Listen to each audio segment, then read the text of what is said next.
अस्सलाम वालेकुम जी, मैं हूं ज़ियाब लोच। आप मुझे सोशल मीडिया प्लेटफॉर्म पर सुन रहे हैं और देख रहे हैं। सामीन, सर्वे मुस्लिम लीग नून के लिए जानलेवा हो रहे थे और ऐसे में अगर कोई शख्सियत मुस्लिम लीग नून के लिए मैदान में आई है तो वो गरीदा फ़ारूकी साहिबा हैं। यकीन करें, हक अदा कर दिया है। मेरे मुल्तान शहर की रहने वाली हैं, लेकिन जाकर उन्होंने सारे लाहौरियों के तमाम रिकॉर्ड तोड़ दिए हैं। उसकी अहमियत क्या है जो उन्होंने अभी बात की, उस पर बात करेंगे। उसके अलावा जनाब हम बात करेंगे खदीजा शाह और सनम जावेद दोनों की ज़मानतें मंजूर हो गई, लेकिन मज़ीद मुकदमात में उनको गिरफ़्तार किया जा रहा है। इसी तरीके से जो फवाद चौधरी साहब हैं उन पर भी एक मुकदमा बनाया गया, बड़ा दिलचस्प मुकदमा है, उसकी भी रुदाद। सदर ममलिकत ने ख़त लिखा है वज़ीर आज़म को, थोड़ी सी उस पर भी बात करेंगे। सबसे पहले हम गरीदा फ़ारूकी साहिबा की बात करते हैं। अब तक जितने भी सर्वे आ रहे थे उनमें मुस्लिम लीग नून को इंतहाई शर्मिंदगी का सामना करना पड़ रहा था। यहाँ तक कि जो मुस्लिम लीग नून के राइट हैंडर हैं इस वक्त, मंसूर अली ख़ान साहब उर्फ, जो मैं खैर कहना नहीं चाहता, वो भी उन्होंने कहा कि उन्होंने नाक कटवा के रख दी है, क्योंकि ये जो सोशल मीडिया की टीम्स हैं ये डायरेक्ट मरियम नवाज साहिबा के अंडर काम कर रही हैं और उन पर बड़े लंबे चौड़े खर्चे किए जा रहे हैं, उन पर बहुत ज़्यादा पैसा दिया जा रहा है।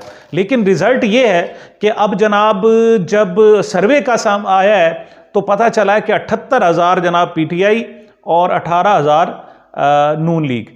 ऐसे में जनाब वो सर्वे डिलीट किए जा रहे हैं और उसके बाद मुख्तलिफ लोगों ने सर्वे करवाए। सुनो टीवी ने करवाया, हबीब अकरम ने किया, इसी तरीके से कामरान खान ने किया और बहुत सारे लोगों ने सर्वे किए कि शायद कहीं से कोई उम्मीद मिल जाए। और वो जो एक कहते हैं ना जी कि वोट्स होते हैं जनाब, वो जाली किस्म के वोट डलवाए जाते हैं एक्स पर यानी ट्विटर पर, वो भी कोशिश करके देखी लेकिन कुछ भी नहीं हुआ। ऐसे में जनाब अगर कोई खातून बुरहान, एक होता है ना जी मर्द बहरान, यहाँ पर खातून बहरान अगर सामने आई हैं तो वो गरीदा फ़ारूकी साहिब हैं। उन्होंने जनाब अपने प्रोग्राम जी फॉर गरीदा में दावा कर दिया, उसने कहा जी ये सारी चीज़ें गलत हैं, असल सर्वे उसका है जो उसने किया है, किसी इंटरनेशनल प्लेटफॉर्म पर नहीं किया गया। उनका अपना ज़ाती सर्वे है। कहती हैं मैं खुद जाकर मिली हूँ और मुझे जनाब लाहौर के 100% लोगों ने जनाब हिमायत की है मुस्लिम लीग नून की और उनको शानदार किस्म की जनाब वहाँ कामयाबी मिली। हाँ, अलबत्ता उन्होंने कहा जी कि DHA का एक वाई ब्लॉक है जहाँ पर थोड़ी सी स्पोर्ट्स, मुझे जो है ना ज़रा ज़्यादा स्पोर्ट नज़र आई है PTI की, वरना तो वहाँ जनाब नील कर दिया गया है सूरत हाल को। अब मैं हैरान हूँ कि वहाँ DHA का जो वाई ब्लॉक है वहाँ कौन कोई एक आध बंदा नज़र आ गया होगा PTI का और उसको फौरी तौर पर गिरफ्तार करना चाहिए। और अगर जनाब कोई और केस नहीं बनता तो 9 मई तो है ना, उसमें गिरफ्तार कर लिया जाए, या वैसे भी गुल गपाड़ा करने पर मुकदमा दर्ज किया जा सकता है। मुकदमात आजकल बहुत दर्ज किए जा रहे हैं।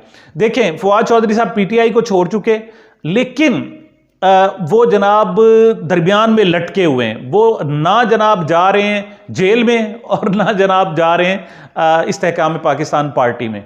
गुज़श्ता रोज़ जब वो अदालत पेश आए तो उन्होंने जनाब एक एक्सप्रेस ट्रिब्यून का एक कार्टून भी देखा जिसमें जनाब वो 2 रस्सों के दरमियान उन्हें और असद कैसर को लटका हुआ दिखाया जा सकता है। उन्होंने अदालत में पेश किया, कोई जनाब उनकी बात नहीं सुनी गई, लेकिन उनको जुडिशल रिमांड पर भेज दिया गया। अब पता चला जनाब कि उन पर एक और पिंड दादर खान में मुकदमा ढूंढ के लाए, और वो मुकदमा क्या है? पहले जो मुकदमा था वो 50 लाख रुपए का था। एक शख्स ने कहा था जी कि मेरी अलैक सलैक हुई फवाद चौधरी साहब से और फिर मैंने उन्हें 50 लाख रुपए रख दिए कि अमानत रख लें और जब मुझे प्लाट खरीदना होगा तो मैं ले लूंगा। तो कहते हैं जी बाद में मैंने उनसे पैसे तलब किए तो उन्होंने कहा जी वो पैसे तो खर्च हो गए, मतलब वो है ही नहीं, तो मैं आपको 2 नौकरियां दिलवा दूंगा। अब वो नौकरियां भी नहीं दिलवाई उन्होंने और ना जनाब वो उन्होंने पैसे दिए। अच्छा, वो 50 लाख रुपए हैं और तवक्को ये आजकल की जा रही है कि हुकूमत को 40-50 लाख रुपए अगर बरामद भी करवाना चाहे तो वो भी करवा सकती है, उनके पास ऐसे भी टैक्ट्रिस है। क्यों? चौधरी परवेज इलाही के घर में जनाब छापा शो करके 41 लाख रुपए बरामदगी जाहिर की गई है। अब वो पता नहीं 41 लाख रुपए किसने दिए हैं, ये फेडरल गवर्नमेंट ने दिए हैं, पंजाब गवर्नमेंट ने दिए हैं, एंटी करप्शन ने अपनी तरफ से लाए हैं, कहाँ से लाए? क्योंकि परवेज इलाही साहब कहते हैं मुझे तो ले ही नहीं गए मेरे घर। हाँ, उसके इस वाक़े के जब से उन्होंने बरामदगी शो की है उसके बाद वो मुसलसल छापे मारे जा रहे हैं। वो जनाब मोहन सलाही कहते हैं कि मेरे खालू ताहिर सादिक की तलाश में वो 2 मरतबा मेरे घर आ चुके हैं। इसी तरीके से जनाब ताहिर सादिक का एक दामाद है उनका जनाब एक होटल है और लाहौर में, उस पर भी छापा मारा गया है, लेकिन उन्हें कुछ और मिला नहीं पैसा। अब वो शायद 41 लाख रुपए रिकवर कर रहे हैं। तो यही सूरत हाल भी डाली जा सकती थी फवाद चौधरी पर, लेकिन अभी तक वो 50 लाख रुपए बरामद नहीं हुए। अलबत्ता अब के बार उन्होंने अमाउंट थोड़ी सी कम रखी है। उन्होंने कहा जी पिंड दादन खान में एक मुकदमा दर्ज हुआ है कि फवाद चौधरी ने जाकर वहां से जनाब एक दफ्तर है, वहां से कुर्सियां सोफे उठाए और 10,000 रुपए जनाब वहां चोरी कर लिए। ये चोरी का मुकदमा दर्ज किया गया है और साफ जाहिर है कि अब उनको जमानत मिलेगी फवाद चौधरी को, तो साथ इसमें भी जनाब उनको जमानत मिल जाएगी। तो 9 मई का जनाब वाकया, वो जो DHA ब्लॉक में जनाब एक आधा आदमी मिला है गरीदा फारूकी साहिबा को, उस पर जनाब मुकदमा कराया जा सकता है और उठवाया भी जा सकता है। आजकल तो वैसे सुना है कि 900 लोगों की फहरिस्त दे दी गई है सिर्फ लाहौर में कि ये लोग 9 मई के वाक़े में मुलव्वस है। ये उसके अलावा हैं जो पहले ऑलरेडी गिरफ्तार हैं उनके अलावा ये लोग मौजूद हैं और इनको गिरफ्तार किया जाना चाहिए। तो जनाब गिरफ्तारियों का मौसम है और ये मौसम बढ़ने वाला है। तो ऐसे में जनाब खदीजा शाह ज़मानत मंजूर हो गई, अभी तक रिहा नहीं किया गया। सनम जावेद की भी जनाब ज़मानत मंजूर हो गई। खदीजा शाह के खिलाफ जो मुकदमा दर्ज किया गया था वो आखिरी वो ये था कि उन्होंने ट्वीट्स किए हुए हैं, मतलब अब तक जितने भी ट्वीट्स किए उन्होंने कहा ये ट्वीट्स उनके बड़े ख़तरनाक हैं, इनसे हुकूमत और रियासत पाकिस्तान को ख़तरा है। लेकिन जुडिशल मजिस्ट्रेट ने उसकी भी ज़मानत दे दी। उन्होंने कहा जी कोई इसमें ख़तरनाकी नहीं है। अब सोचा जा रहा है कि उनके खिलाफ एक और मुकदमा, 9 नवंबर की छुट्टी है, उसके बाद 10, 11, 12 पंजाब हुकूमत चूंकि छुट्टियों का ऐलान कर चुकी है, तो ऐन मुमकिन है कि ये रिहाई और रोबकार और ये सारे मसले जो है वो अब जाके पीर को डिस्कस हो, पीर तक को और मुकदमा दर्ज करने की ज़रूरत भी शायद ना पड़े, तो तब जाकर जनाब ये आगे केस सुने जाएंगे। लेकिन बहरहाल मुकदमात की भरमार है और भरपूर तरीके से किए जा रहे हैं। एक आध और खबर में देता जाऊँ ना कि आपको पता है सिलाब ज़दगान, जब सिलाब आया था गुज़श्ता साल और सिलाब की वजह से इलेक्शन नहीं कराए गए थे, तो मुख्तलिफ लोगों ने पैसे इकट्ठे किए थे। 10 अरब रुपए का वादा किया था मियाँ शहबाज शरीफ साहब बतौर वज़ीर आज़म। उन्होंने कहा जी खैबर पख्तूनख्वा और सिंध हुकूमत को दिए जाएंगे। अब इत्तला यह है कि वो 10 अरब रुपए में से 10 रुपए भी नहीं दिए गए। हाँ, अलबत्ता इमरान खान ने जो टेलीथॉन के जरिए जनाब पूरी दुनिया से इकट्ठे किए थे और उसी वक्त उनके पास वो पैसे इकट्ठे हो गए थे, वो तकरीबन पता चला था कुछ 4, 4.5 और 5.5 अरब शायद थे। वो अलबत्ता उनमें से जितने हैं वो सिंध हुकूमत को भी दिए गए, सिंध में भी खर्च किए गए, और सिलाब ज़दगान जो खैबर पख्तूनख्वा हुकूमत के थे उनको भी दिए गए। उनकी तरफ से कोई पैसा उनको नहीं मिला। इसी तरह की जनाब एक शोहदा के हवाले से एक प्रेस कॉन्फ्रेंस की गई है। मैं समझता हूँ ये एक संजीदा मैटर है और इस पर गौर करना चाहिए। शोहदा के अहले खाना ने जनाब एहतजाज किया, उन्होंने कहा जी मिलिट्री कोर्ट्स ख़त्म क्यों कर दिए हैं। अब ये मिलिट्री कोर्ट्स ख़त्म क्यों हुई हैं, इसकी देखें एक सब वजह है।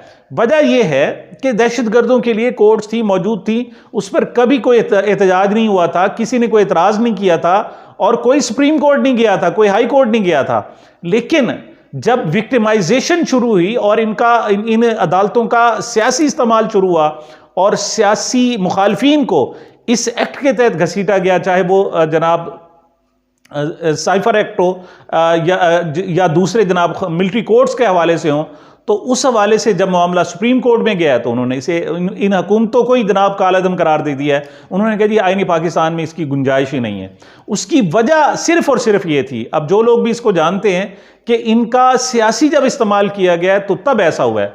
अब जनाब वो अहले खाना से जो शोहदा के अहले खाना हैं जिनके 1 या 2 आदमी या कोई 1 या 2 शहीद हो चुके हैं, वो जनाब दहशतगर्दों के हाथों, उन्होंने आके प्रेस कॉन्फ्रेंस कराई गई है, ये उन्होंने की है। उन्होंने कहा जी मिलिट्री कोर्ट्स को फौरी तौर पर बहाल किया जाए और उनकी जो लोग हैं उनकी सजाएं मिलिट्री कोर्ट्स के जरिए होनी चाहिए। तो इससे होगा क्या, उनको सब मेरा ख्याल में उन्हें मुतालबा करना चाहिए कि जो सियासी इस्तेमाल है इन मिलिट्री कोर्ट्स का वो ख़त्म किया जाए। ये सारे के सारे 9 मई के जो सियासी केस हैं ये यहाँ से ख़त्म किए जाएँ और मिलिट्री कोर्ट सिर्फ दहशतगर्दों के लिए इस्तेमाल होना चाहिए। जब ये लोग इमरान खान को दहशतगर्द बना देते हैं, जब शाह महमूद कुरैशी साहब को ये दहशतगर्द बना देते हैं, फवाद चौधरी दहशतगर्द बन जाते हैं, तो फिर इनका ना सिर्फ पाकिस्तान में मजाक उड़ाया जाता है बल्कि पूरी दुनिया में मजाक उड़ाया जाता है। अब भी तरीकाकार ये है कि इन सियासी केसेस को उन केसेस से अलहदा किया जाए और मामलात को आगे बढ़ाया जाए। जी, अगली बात हम करते हैं जनाब कि इस वक्त जनाब 29 अरब रुपए। देखें क्या अजीब सा तमाशा किया जा रहा है। हुकूमत है वो आई है इलेक्शन कराने के लिए, निगरान हुकूमत है, लेकिन हिस्ट्री में पहली दफा निगरान हुकूमत 29 अरब रुपए के फंड जारी करने के लिए जा रही है, और वो साफ जाहिर है वो प्री पोल रिगिंग के लिए इस्तेमाल होगा।